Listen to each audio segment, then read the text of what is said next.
အားလုံးပဲမင်္ဂလာပါဒီရွက်လာပန်းပင်လေးကိုအမြင့်ဖောက်ကြည့်ကြရအောင်ဝယ်လာတာတော့ဘတ်250နဲ့ဝယ်လာတယ်လိုအပ်တာကတော့အုံးခွန်ရဲ့အမြင့်ပေါ့နော်အဲ့ဒီအမြင့်မမွာလေးတွေလိုအပ်တယ်ပြီးတော့မှဒီအမြင့်ဖောက်မဲ့ကရိယာလေးလိုအပ်တယ်နော်အဲ့ဒါonline ထဲမှာဝယ်လာတယ်ပြီးတော့ကြိုးလေးလိုအပ်ပါတယ်တထောင်လောက်ပေါ့တထောင်လောက်ခက်မှန်ပြီးတော့မှကိုကြိုက်တဲ့လောက်ပေါ့နော်ကျမတော့တထောင်လောက်ခံမှန်းပြီးတော့မှအဲ့ဒီကနေပြီးအမြင့်ဖောက်ဖို့လုပ်မယ်အရွက်လေးတွေခြေလိုက်မယ်နော်ပြီးတော့အဲ့ဒီကရိယာလေးနဲ့သုံးမယ်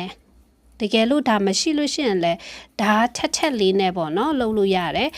ဓာတ်ကကြတော့နည်းနည်းခက်တယ်ခဏနေလက်လေးသွားတာတို့ပေါ့သွားတာတို့ဆိုသူကလောက်ရခက်တယ်ဒီကောင်ကကြတော့2ပတ်3ပတ်လောက်လှည့်ပြီးတော့မှစန့်ကျင်မဲ့ပြန်လှည့်လိုက်လို့ရှိရင်ဒီလိုမျိုးကွာရတယ်နော်ဒါလွယ်လွယ်လေးပဲပြီးတော့အစင်လည်းပြည်တယ်ဒီလိုလေးရလာပြီးအဲ့ဒီနေရာမှာအုံးခွန်ရဲ့အမြင့်လေးပေါ့နော်အဲ့ဒါရေစိမ်ထားမယ်ပြီးလို့ရှိရင်အိတ်ထဲကိုထည့်မယ်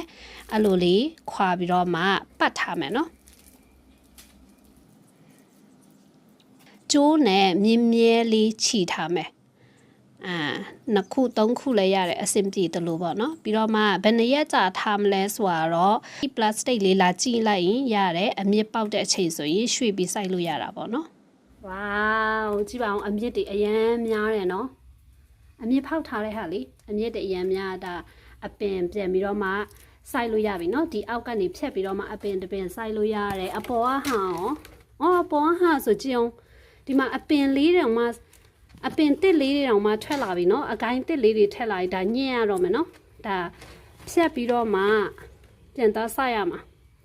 အတစ်တောင်မှထွက်လာပြီတော့အားပေးကြတဲ့သူတွေအားလုံးကိုလည်းအထူးကျေးဇူးတင်ပါတယ်